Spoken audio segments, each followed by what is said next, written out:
Hey, it's me, Steph from Happy Place to Grow, and get ready, get set. It's almost the 100th day of school, and we as teachers know just how special this day is. So today I thought I would bring to you my top 600th day of school activities. Now, number one is actually going to start on day 99. You're going to want to send out a special message to your families. I like to do videos, so I would send them a video message. You can, as I have done in the past, read the story the night before the 100th day, and then you can assign a special project. Some people like to have their families gather 100 objects to bring to school. I like this idea better. I like to encourage my students to dress like they are 100. This is always really fun. So remember, activity number one is actually going to start on day 99. You're prepping for the day. You're getting your families and kids excited and prepared and ready for this special event. Now, the rest of the activities can be done in any order, but activity number two that I love to do with my students is I like for them to think about what they might look like when they are 100. So I gather them together and we start brainstorming the way you look as you age. What kind of changes are they going to see? And of course, they always say gray hair or white hair or balding hair, or maybe older ladies are wearing their hair in a bun, wearing little spectacles or glasses or hearing aids, walking with a cane, or maybe hunched over or in a wheelchair, or maybe they don't have any teeth or they have false teeth. So we just kind of gather together and think about what different ways older people might look. And then of course, I'm always going to do my modeling for the students. So I would gather them on the carpet and I would start drawing. And I have suggested to them two different ways. They can either draw a portrait, which would just focus on the head and the face area and the shoulders, or they could draw, the whole body. And I have kept a few examples. These are a few of mine that I've done, and we talk about how you use your pencil and you can draw little wrinkles and then smudge. This is actually Mr. Davis. Sometimes I like to draw a male just to help my boys out. So that's what I did with like sort of almost a whole body. This is me. I actually think my images of Mr. Davis look a little bit better. Anyway, I would model that for my students and then send them back to their seats to illustrate. Here are just a few of the cuties at 100. This one's really cute. So this one's a whole body.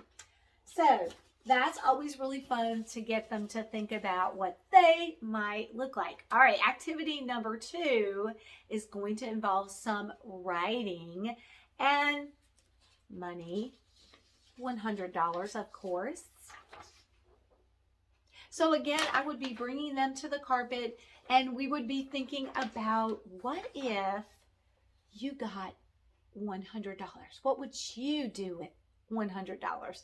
And of course, young children are going to be thinking, to them, a $100 might feel like $1 million. So they might not really understand, like, what are some things that they could purchase with $100. So as you're bringing them to the front, you're thinking about brainstorming things that could be purchased with $100. Of course, we know nowadays that's going to be even a lot less than it used to be able to. We used to be able to purchase. But anyway, you're going to get them thinking about, they can't buy a big screen TV, but what could they purchase? And then if they're buying small things, they could buy multiples of those. So you're going to help them to bring this into perspective. What could they really purchase? And hey, Also, it's always really fun to see that some of the students actually will be thinking about putting this in the bank. I have had students say, I'm going to save my money, or I'm going to save it for a special event. Maybe when I go to on a trip, I'm going to take my money with me. I have even had some students say, I'm going to buy my mom or my dad a present, or even give it to people that don't have a lot of food, the homeless. So as they're brainstorming, they're going to come up with a lot more ideas than just spending it on their own self. And as you're thinking about doing this, you might want to think about what they're going to put that on. You can purchase already pre-made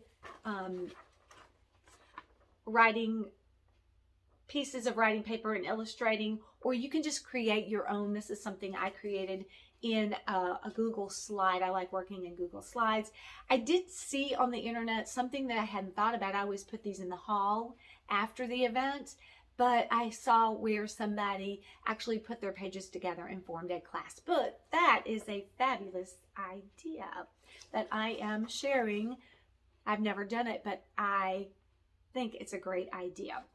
All right, so that is activity 3. Activity 4 involves words. So we've had some drawing and coloring, and we've had some writing. Now we're going to pull in a story and some vocabulary. I always like to read. I'll teach my dog 100 words. If you also want to pull this off of YouTube, there are some great versions of this being read. I like to read it aloud to my students, and then I partner them up. This is a really good activity maybe as the day is going on and it's getting a little long, maybe after lunch they're kind of tired, because they're going to get up and get with a partner or in a small group. They're going to be walking around the room.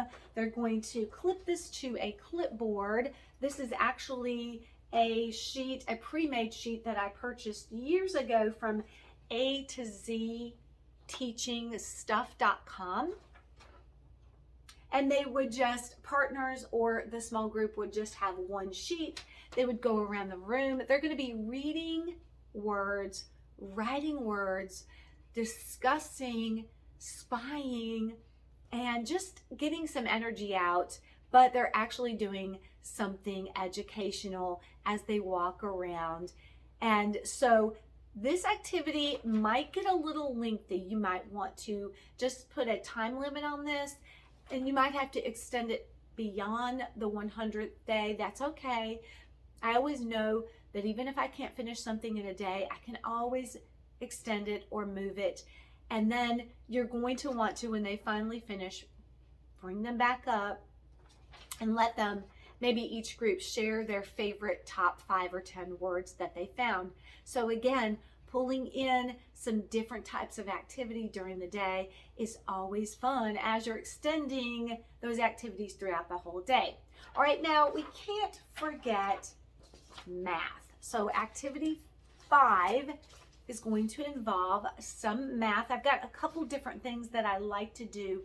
The first thing I love to do with my students, I'm not a great singer, but I love to do singing activities. So I like to pull videos, counting by 10, skip counting by 10. And this is my new favorite 100th day of school video by Jack Hartman, because they're actually dressed up like 100-year-old people. They do count from 1 to 100, but they do it as old people. So it's really cute. So this is a recent pull-in of videos that I started using on the 100th day. Now, some other math activities that you can bring in. I like to prep some bags full of objects. I partner up my students, so I only have to prep, if you have 20 students, you only have to prep 10 bags, And I have done this a couple different ways. So the first way would be super simple. Every bag gets 100 objects. Partners are going to empty out the bags to organize the counters into groups of 10 and then skip count by 10. That's pretty simple. You could vary this activity make it a little more challenging. Some of your bags will have 100 objects, but some could have less than 100. Some could have more. Partners will still empty the bags out, organize them, but this time they have to decide if there are less than 100 objects, more than 100 objects, or there is an equal number to 100. And also, if you're talking about in your classroom about place value, they could also bring that in and say and share how many groups of 10 were in their bag and how many extras or how many ones. So there are a couple different ways that partners could be thinking about objects on the 100th day of school. And of course, there's the ever popular 100 board. You, I'm sure, are already using this in your classroom, so your students might be very familiar with this tool. And the way I like to do it with my students is to give them a 100 board and some colored chips. They could also even mark on it with a crayon. And then I created over the years just a call out, something simple like they could actually just cover up numbers. You could say cover up the number 35, or you could say cover up 10 plus 2. You could say cover up the number that comes before 28. So you could vary your call out, not just call out numbers. So that can also be another math activity on the 100th day of school. So we've pulled in a lot of activities throughout the day with different covering different curriculum areas. This final 6th activity is going to be one that's going to help students do some teamworking, do some strategic thinking, some challenge here.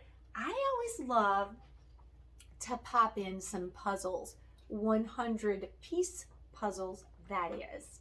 And so you're going to want to, first of all, some students may not be really familiar with puzzles. Some students will have done them with their families or have been exposed to them.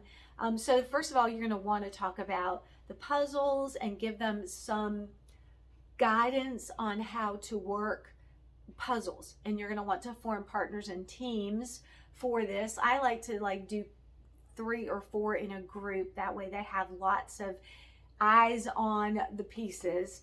And then I will dump out a puzzle and show them how to turn the pieces over so they can see everything.